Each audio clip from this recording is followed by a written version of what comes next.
জানো তো আজ আমার ছুটির দিন পড়েছে। কি ভাবছো, মেয়েদের কি কোনো ছুটি হয়? না, একদমই না। অনেক গল্প রয়েছে, চলো ভিডিওটি প্রথম থেকে শুরু করা যাক। সো হ্যালো এভরিওয়ান, আমি সুস্মিতা, তোমাদের নতুন আরেকটি ব্লগে অনেক অনেক স্বাগত জানিয়ে শুরু করলাম আজকের ব্লগটি। সকালে ঘুম থেকে উঠেই আগে বাইরের কাজটা সেরে নিয়েছিলাম, যেমন কি বাসন মাজা। তারপরে ছেলে উঠে যাওয়ার পর ছেলের কাছে চলে গেলাম। ছেলে উঠে যাওয়া মানেই ওর কাছে 5-10 মিনিট লেগেই যায়। ওকে আদর করে তারপরে খেলা দিয়ে তারপরে আমি অন্য কাজগুলো সারতে পারি। আর একটা দিন পরে বাবাকেও সকাল থেকে পাবে, তারপরে কিন্তু আমার রুটিনটাও চেঞ্জ হবে। তোমরা দেখতে পারবে ভিডিওতে একটু চেঞ্জ, মানে সকালের ব্যস্ততাটা একটু অন্যরকম ভাবে থাকবে। আরও ব্যস্ততা, মানে এর থেকেও বেশি একটা চাপ হয়ে যায়, কারণ কি নাস্তা বানাতে হয় 10:30টার আগে। আজ আমার রান্নাঘর থেকে ছুটি, কারণ দুপুরের রান্না নেই, আবার সেই রাতে রান্না রয়েছে। ছোট কাকা শ্বশুর ফোন করে বলেছে দুপুরের খাওয়াটা সেরে যেতে। যদিও বা কিছুদিন আগেই ঘুরে আসলাম, তাই জন্য আর যাওয়ার ইচ্ছে ছিল না। কিন্তু ওই যে ভালোবাসার মানুষগুলো যদি ভালোবেসে ডাকে, সেখানে না করতে নেই। তাই যাব, গিয়ে খাওয়া দাওয়া করেই আবার চলে আসব। এদিকে ঘর মোছার পর চলে আসলাম ঠাকুর ঘরে, মানে এখানেই শ্বশুর শাশুড়ি থাকে আর এক কোণের মধ্যে ঠাকুর রয়েছে। আজ বাড়িতে শ্বশুর শাশুড়ি ভাসুর নেই, মা বাড়িতে পুজোর অনুষ্ঠানে গিয়েছে, আজ রাতে চলে আসবে। পুজোটা আমার শ্বশুরমশাই সামলায়, সন্ধ্যা পুজো উনিই দেয়। যখন উনি থাকে না তখন আমি সামলে নিই। এই যে তোমরা রোজ দেখো এই আমি পাটিটা নিচে পাতি, এটা পাতার কারণ হলো আমার ছেলে। মুজো পরিয়ে দিলে মুজো খুলে দেয়, জুতো পরিয়ে দিলে জুতো খুলে দেয়। ঠান্ডা লেগে যাবে, তাই আমি এটা কিন্তু নিচে পেতে রাখি। আজ ভেবেইছিলাম বিছনা চাদরটা চেঞ্জ করব, কারণ বেশ কয়েকদিন থেকে রয়েছে। এক সপ্তাহের বেশি কিন্তু বিছনা চাদর রাখলে আমার কেমন যেন লাগে। বোঝই তো, একটা বাচ্চা যদি ঘরে থাকে তাহলে বিছনার মধ্যে বেশি লাফালাফি করে আর বেশি খেলা করে, তাই জন্য খুব তাড়াতাড়ি নোংরা হয়ে যায়। দেখো তো কেমন লাগছে, একদম ঠিকঠাক ওকে রয়েছে তো। এরপরে চলে আসলাম ছেলেকে খাওয়াতে, ছেলেকে খাইয়ে চলে আসলাম স্নান করে। এটা একটা হলুদ কালারের জামদানি, যখন ছেলেকে নিয়ে বাড়ি ফিরছিলাম তখন মা দিয়েছিল।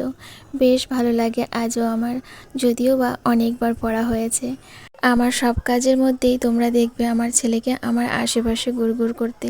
ও আমার কাছে থেকে কত প্রশ্নই না করে সারা দিনে, সেটা তোমাদের বলে বোঝাতে পারবো না। যাদের বাড়িতে বাচ্চা আছে তারা নিশ্চয়ই জানো, এই বয়সটা প্রশ্নের বয়স। সারাক্ষণ প্রশ্ন করবে আর উত্তর কালেক্ট করবে, আর সেটাই মাথায় বসিয়ে রাখবে। আমি চেষ্টা করি যথার্থ ওর প্রশ্নের উত্তরগুলো দেওয়ার।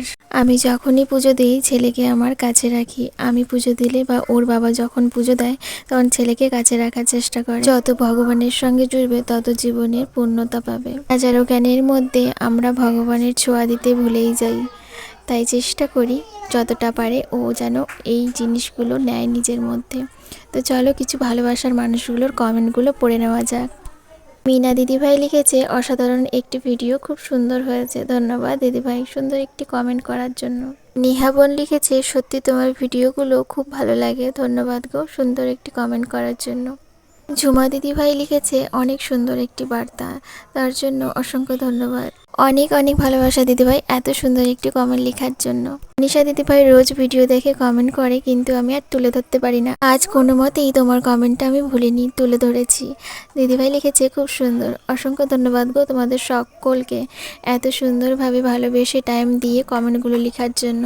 আর তোমাদের কমেন্টগুলো পড়ে সত্যি আমার ভীষণ ভালো লাগে।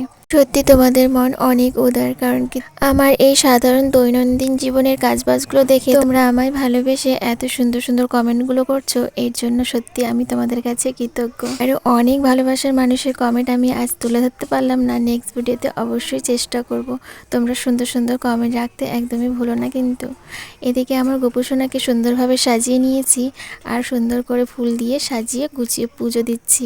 আমার পুজো দিতে ভীষণই ভালো লাগে, কিন্তু ওই যে তোমাদের বলেছিলাম আগের ভিডিওতে, ছোট বাচ্চা যদি ঘরে থাকে তাহলে তো তোমরা বোঝো, তার মধ্যে আবার সকালে স্কুল রয়েছে। সকাল 8টায় ছেলেকে স্কুল দিয়ে আসি, 2 ঘন্টা বসে আবার 10:30টার সময় বাড়িতে নিয়ে আসি। আবার এসে বর্মশাইয়ের ডিউটি টাইমের খাবার রেডি রাখতে হয়। এই করে কিন্তু আমার গোপাল পুজো করা হয় না। আর যে দায়িত্বটা আমি নিতে পারবো না, তাই জন্য আমি সেই দায়িত্বটার দিকে যাইনি। শ্বশুরমশাই রয়েছেন, শ্বশুরমশাই এই দায়িত্বটা পালন করে। আচ্ছা, আমার পুজো দেওয়াটা আজ তোমাদের কেমন লাগলো জানিও। আবারও গল্প হবে তোমাদের সঙ্গে নেক্সট ভিডিওতে। আজ তাহলে আসি। জানি ভিডিওটি আজকে বড় হয়ে গিয়েছে, শেষ পর্যন্ত ভিডিওটি দেখার জন্য তোমাদের অসংখ্য ধন্যবাদ।